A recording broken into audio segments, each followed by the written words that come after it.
A priest I know quite well, who had preached for some years over the radio, was advised by the late Cardinal Cushing to compile a volume of his sermons and publish them. For a couple of years, he managed to convey to his well-meaning eminence a string of silky excuses. Till one day, on the occasion of confirmation, the cardinal practically put the point of his crozier at the priest's throat and, with twinkling eyes, demanded, "Are you going to publish or not?" The flustered priest, unwilling to have his Adam's apple transformed into instant cider, between gasps promised that he would. It was publish or perish.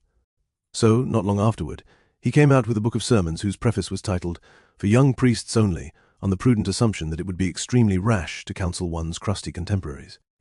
The opening sentence of that preface was disarming. It said, "All sermon books are terrible, including this one. All right, especially this one." The last time I saw the author, he confided that, with the usual unusual exceptions, he had found no reason to alter his opinion. Perhaps you have been more fortunate, and your experience has been different, in which bit of serendipity I congratulate you. However, most of the padres who collegially gripe with me nod melancholy assent to the rarity of really good sermon collections. I have bought very few, and do not intend to list any because tastes in this area differ radically. Still, having leafed through, literally, dozens of sermon books in our Boston theological libraries, I cannot truthfully enthuse over many. As a matter of sour fact, I am tempted to hope that if there is a special purgatory for dull, droning preachers who torture the patience of innocent congregations, it might fittingly take the form of confinement in a huge homiletic hall, condemned there to read every sermon collection and not skip one flat grey sentence. But surely the Lord is too merciful for that. Still, even the driest and most pedestrian compilation of sermons yields its own surprising and shining benefit. It is this: after you have trudged through endless paragraphs of flat boredom, where is the man who does not murmur, Bourdaloue or Bossuet, or Sheen I may not be, but at least I can come up with something as good as that? And thus, in the devious ways of divine providence, these stolid, heavy pages have contributed their own unsuspected byproduct. They have primed the pump of a man's honest pride. They whisper, "You can do it. Roll your own." Undoubtedly, there are many things that one man can borrow from another, and the fit does not greatly matter, like an umbrella or a shoehorn. But there are other things where the fit is most important, like a pair of shoes, or a shirt, or a suit. In this class falls the sermon, for the chances are that the sleeves may be too long, or the shoulders too tight. Or, "Sam, you made the pants too long." The sermon we lift from another's book was his sermon, the product of his brain, and tuned to the beat of his heart.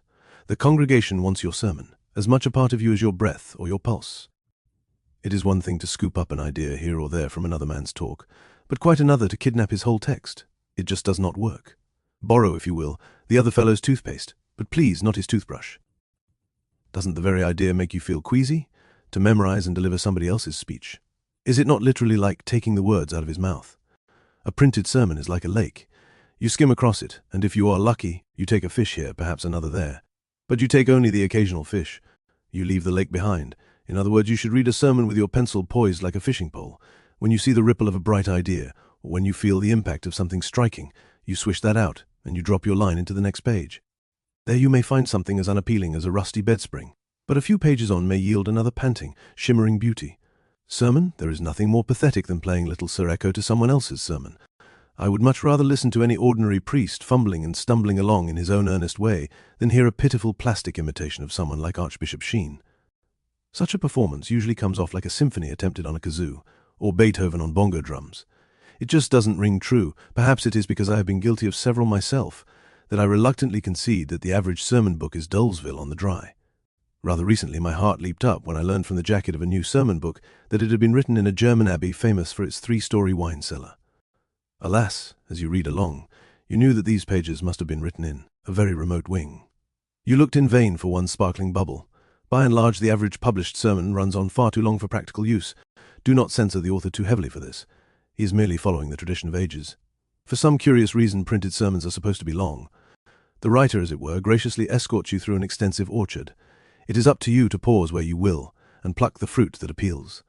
The sermon is wholesale, the reader is retail. You may not believe it, but the blurb of one modern sermon book enthusiastically invited the preacher to supply his own examples and illustrations. This has to be the very Mount Everest of salesmanship. Are not the examples and the illustrations precisely what the ordinary harassed preacher seeks, the doctrine he presumably knows? What he desperately wants is the for instances, the vivid parade of illuminating examples or perfect illustrations to clinch his point. This particular book, with incredible chutzpah paternally, suggests that you supply these yourself. It helps you understand just how Tom Sawyer got that fence painted. Homily services offer the closest approach to a prefabricated sermon, architected for a particular Sunday. Someday science may come along with a compressed tablet called Instant Pulpit. On Saturday, you just pop one into your mouth, pick up your pen, and let the adjectives fall where they may. Someday, but not yet, and don't hold your breath. This discovery will probably hit the market after the anti-temptation Roman collar, which will kill temptations the way a chemical dog collar kills fleas. While these paragraphs have been a little less than enthusiastic about sermon books, this might be the proper place to put in a plug for books in general. Among the elders of a certain religious community, there survives the legend of the grizzled old missionary who had just concluded the annual 10-day retreat to a group of nuns in the days way back when. Mother Superior, and as a rule, these lofty ladies have more diplomacy in their wimple than ambassadors have in their whole embassies, made the tactless mistake of asking the retreat master whether he would prefer, as a grateful gift from the sisters, a box of cigars or a book. "Sister," said the missionary, "I already have a book. Admittedly, there are some priests who seem almost to take pride in being anti-intellectual. Their berettas should be hard hats, except that now there are no berettas. Such men often work diligently in the parish. They build up parish bands, bingos, sodalities, CYOs, everything but their own intellectual development. But isn't this a personal tragedy? Is it not a pity to have received a reasonably broad education, touching all the points of the cultural compass from philosophy to history to theology to scripture to canon law and sundry other disciplines, and then to leave that mental field, lie fallow, and plant nothing after ordination morning? Is it not a criminal waste of such a background to read nothing more demanding than Newsweek or Sports Illustrated? Isn't it like a surgeon who would use his scalpel to slice a snack of midnight cheese? How can it happen? Simply because in the priesthood, if we live it sincerely, there is no sanction except the spiritual. From one point of view, it is a calling where a man can never do enough. But on the other hand, there is no field of life where a man can get away with doing less. If a doctor wants to cure patients, he has to read up on medicine every week of the year. If a lawyer wants to win cases, he has to keep up with the decisions of the courts and go deep, and often into the books. A successful engineer has to keep abreast with new materials and new methods. A priest, on the contrary, can survive with minimal application. Whether he wishes to read up or not depends solely on his individual decision. In the confessional, he does not need penitence in order to survive, the way a doctor does need patience. If his sermons are poor, he hears no boos, and he experiences no boycott, and suffers no loss of personal income. He has to do his best for God, or he will not do it at all. At this moment, the brightest names on the theological marquees are Rana and Kung and Shilly Beeks and Taylor de Chardin and Herring and Conger and Lubac, but the list is long. They are all famous, but my slow brain finds much in their writings that is foggy.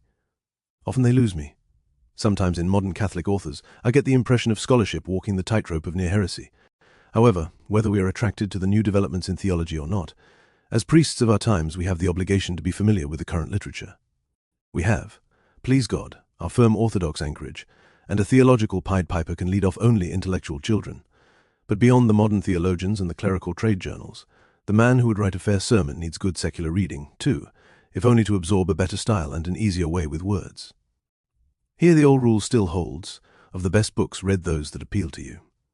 Why waste valuable time and a trained mind on trivia or trash? One of the high tragedies of our time is that so many lordly trees are felled to be fed into typewriters and eventually turned into scurvy paperbacks. Mission fathers, occupying an absent curate's quarters during the parish mission, sometimes claim they can tell a good deal about him from his medicine cabinet, whether he was a hypochondriac with scores of medicine bottles and pill capsules, or whether he was a dandy with a lavish lineup of lotions and colognes. By the same token, you can run your eyes over the volumes in his bookcase and almost fluoroscope his mind. If you find they're not just sermon books, but some classics of literature, a sprinkling of biography, an anthology or two of poetry, one or the other book of history, then you know that here lives a Soggoth who is nourishing the whole man. He has at his disposal a mental menu with all the necessary vitamins. If he is serious about his own soul, the solidly spiritual will be there too. This we take for granted. And from such a well-rounded cleric with no reference to personal architecture, this can be either gauntly Gothic or plumply Romanesque, should come attractive and stimulating homilies. Do I hear in the background the sullen, rising roar of mutiny, the surly protest? Who has time for all this? Protest acknowledged and recorded. I am merely trying to say in an indirect way, In your reading, don't waste your time on junk. Many of us do, you know. Poor old Gutenberg might groan at the ill use to which his movable block letters have been put through the ages. Curiously, it was not too long after Gutenberg that the most widely reprinted of all sermon books began to blanket the pastoral market. In that century, it ran through 90 editions. It was called Dormez secure, or, in a liberal translation, Sleep in Peace. The author had reference to a good conscience, but would it not also be the perfect epitaph for many a sermon book? There are undoubtedly some superb collections of pulpit gems. But we keep our secrets, don't we? Or did you ever try recommending a restaurant?